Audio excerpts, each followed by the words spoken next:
que la intención podía ser más o menos buena y desde luego era decidida, pero fracasó, porque nos encontramos continuamente nuevas prohibiciones de que los libros de caballerías lleguen a las Indias, señal indiscutible de que no paraban de llegar hasta este lugar y la gente lo seguía leyendo seguramente con el mismo entusiasmo con que lo hacían en la península ibérica. De hecho, el intento de ir desgraciando de alguna manera la más que agraciada vida de los libros de caballería fue teniendo, en fin, una serie de jalones en los que me voy a limitar a algunas pinceladas. Por ejemplo, en 1555, es decir, prácticamente un cuarto de siglo después de que se decidiera que esos libros de caballerías no iban a llegar a las Indias, las Cortes en España solicitaron que no solamente dejaran de publicarse, sino que incluso no se pudieran leer. Y la razón que daban era verdaderamente deliciosa. Como los mancebos y doncellas por su ociosidad principalmente se ocupan en aquello, desvanécense y aficiónanse en cierta manera a los casos que leen en aquellos libros haber acontecido, ansí de amores como de armas y otras vanidades. Y aficionados, cuando se ofrece algún caso semejante, danse a él más a rienda suelta que si no lo hubiesen leído. Y muchas veces la madre deja encerrada a la hija en casa, creyendo la deja recogida, y queda leyendo en estos semejantes libros que valdría más la llevase consigo. Es decir, de nuevo, las madres parece ser que habían encontrado los libros de caballerías una manera de tener a su progenie más o menos entretenida y, como decían las Cortes, pues más valdría que se llevara la madre a la hija de paseo que no que la deje en casa y que pueda leer este tipo de cosas. No hace falta que les diga que, a pesar de la petición de Cortes de 1555, los libros de caballerías siguieron campando por sus respetos. Daba igual que teólogos como Melchor Cano, que deslumbró en Trento, se opusiera a la difusión de los libros de caballerías, daba igual que fuera Fray Luis de León, daba igual que fueran otros humanistas. Para finales del siglo XVI los libros de caballerías ya solo los criticaban los clérigos. Los autores, los políticos, casi habían llegado a la conclusión de que esa era una batalla perdida y no había realmente nada que hacer. Y por si fuera poco, cuando empezó el siglo XVII y accedió al trono de España Felipe III, pues el nuevo rey decidió suprimir todas las restricciones legales a los libros de caballerías. Si la gente quería entretenerse, que se entretuviera, no iba a ser como su padre, que prohibió el teatro durante algunos años y había puesto cortapisas a los libros de caballerías. Y no vamos a decir que los libros de caballerías resucitaron, porque no se habían muerto nunca, pero tuvieron un cierto reverdecer, y en ese momento es donde aparece Cervantes. Cervantes era un personaje que en otras obras muestra una especial preocupación por la buena literatura. Le gustaba la literatura, pero quería que la literatura fuera buena. En el viaje del Parnaso, por ejemplo, hace un repaso de la literatura para que las lecturas de la gente sean lo más decorosas posibles. En el libro sexto de la Galatea casi cataloga la buena literatura. Y en ese momento es cuando él escribe el Quijote. Tengo que decir que el Quijote es una obra de la que yo no tengo la menor duda que le fue creciendo a Cervantes con el paso del tiempo. Que la primera intención de Cervantes era escribir una novela ejemplar, o sea, una novela breve, como las otras novelas ejemplares, como La Ilustre Fregona o La Gitanilla o El Licenciado Vidriera, y que sin embargo ese proyecto inicial de novela breve para arremeter contra la pésima lectura que eran los libros de caballerías se le fue escapando de las manos, porque en última instancia también la vida se nos escapa de las manos. De hecho, cualquiera que vaya al Quijote se da cuenta de que los 6 primeros capítulos del Quijote, la primera salida del Quijote es una novela entera. Y además tiene toda la estructura de una novela ejemplar. En el primer capítulo nos encontramos a un pobre hidalgo que se ha sorbido el seso de tal manera en la lectura de libros de caballerías que incluso ha empezado a vender una parte de su hacienda para comprar más libros de caballerías. En el capítulo segundo y tercero, ese hidalgo decide que lo armen caballero, abandona su casa y busca quien lo puede hacer, y Cervantes se burla de él, porque finalmente quien lo nombra, quien lo ordena caballero, quien lo arma caballero, no es nada más que un pobre mesonero, lo cual, según la ley de las 7 partidas, ya le incapacitaba para ser caballero nunca, porque quien le había investido de esa autoridad no tenía legitimidad para hacerla, ni mucho menos. En el capítulo cuarto, Cervantes se burla del pobre hidalgo que cree que es un caballero y aparece el tristísimo y tierno episodio de ese pobre muchacho que cuida ovejas y que se llama Andrés,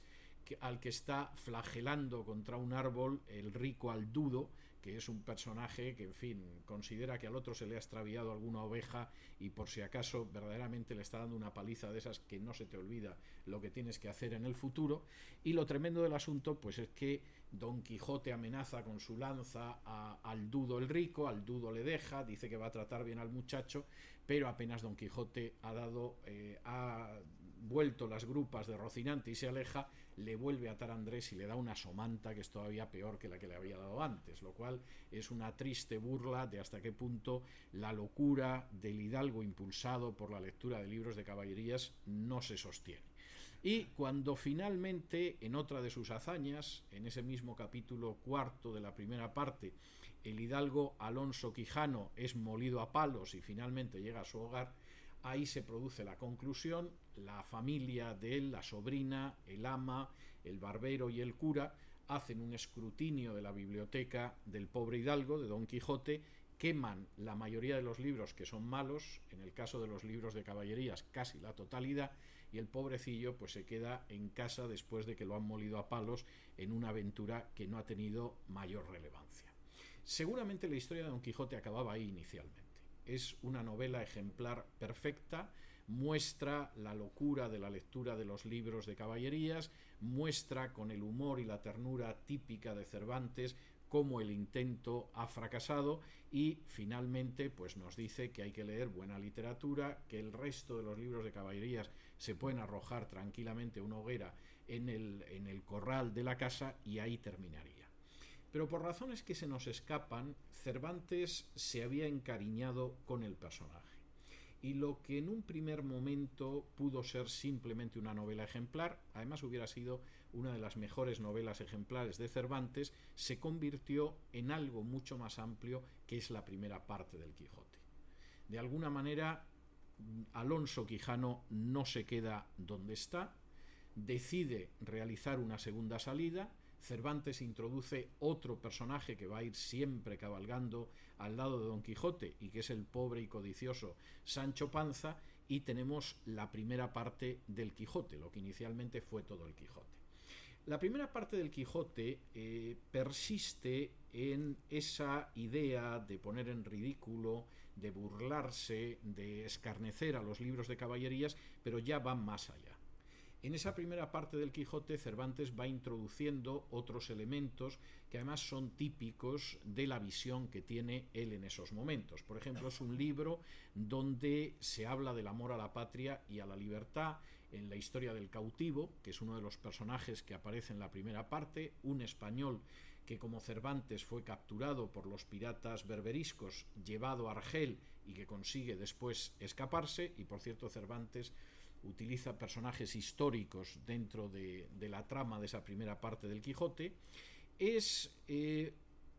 un texto en el que también aparecen otros valores morales, como por ejemplo la necesidad de ser prudente y de respetar los votos de fidelidad matrimonial, que aparece en esa novela intercalada en la primera parte, que es la novela del curioso impertinente. Existe una alabanza del amor y de la necesidad de reparar el daño que se haya podido hacer a una mujer en toda la historia de Cardenio, Luscinda, Dorotea y Don Fernando, que por cierto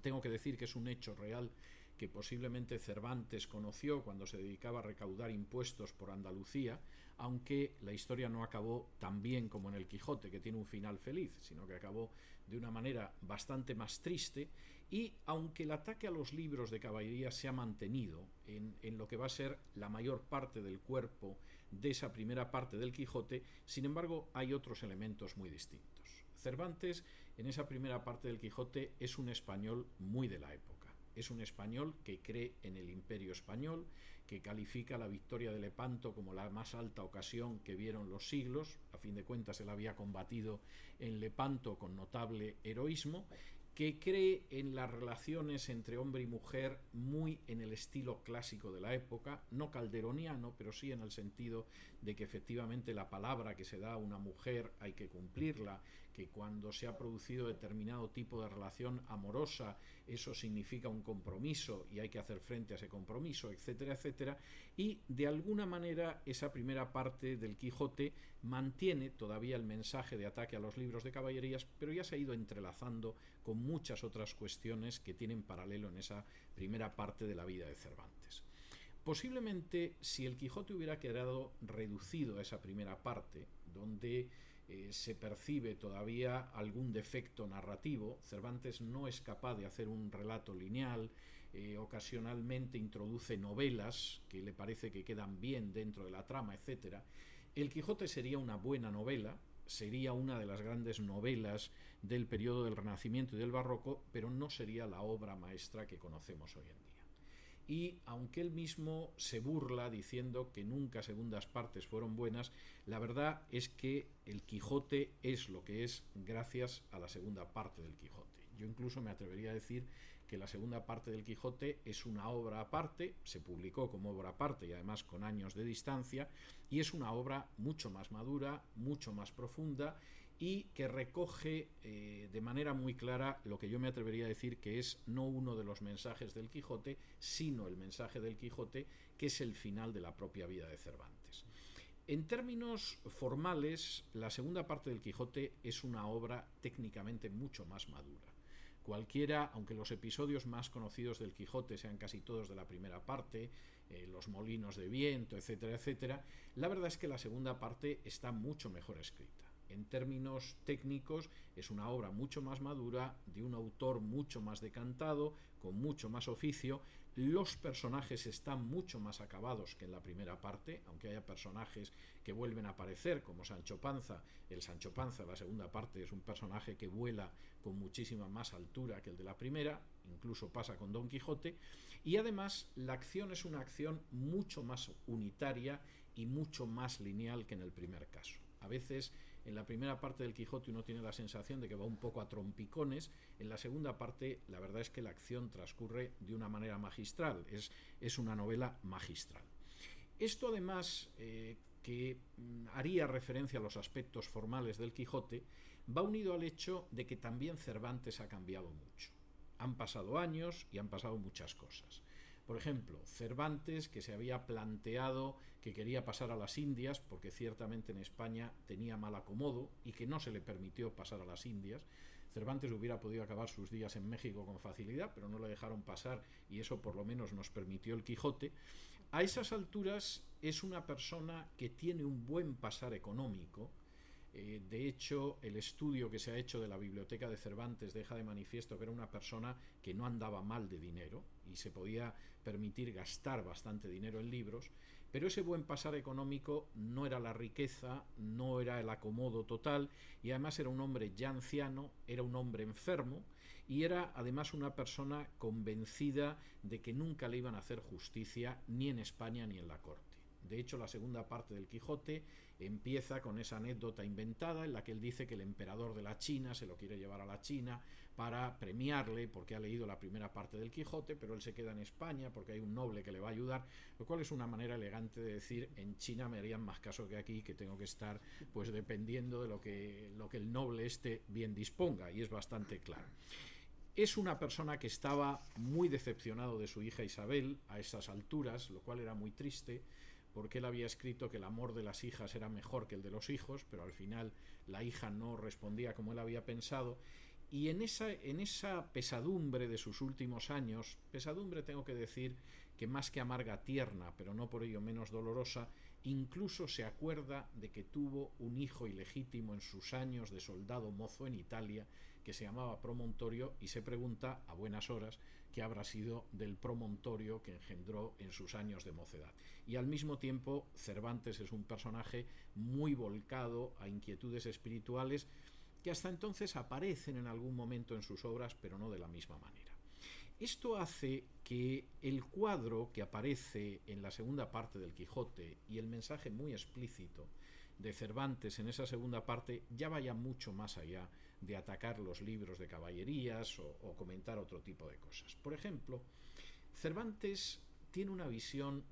compasivamente crítica de la sociedad española. Es curioso que Cervantes es un personaje que nunca es amargo, frente a otros autores que han contemplado su entorno y se han amargado viendo lo que había, y hay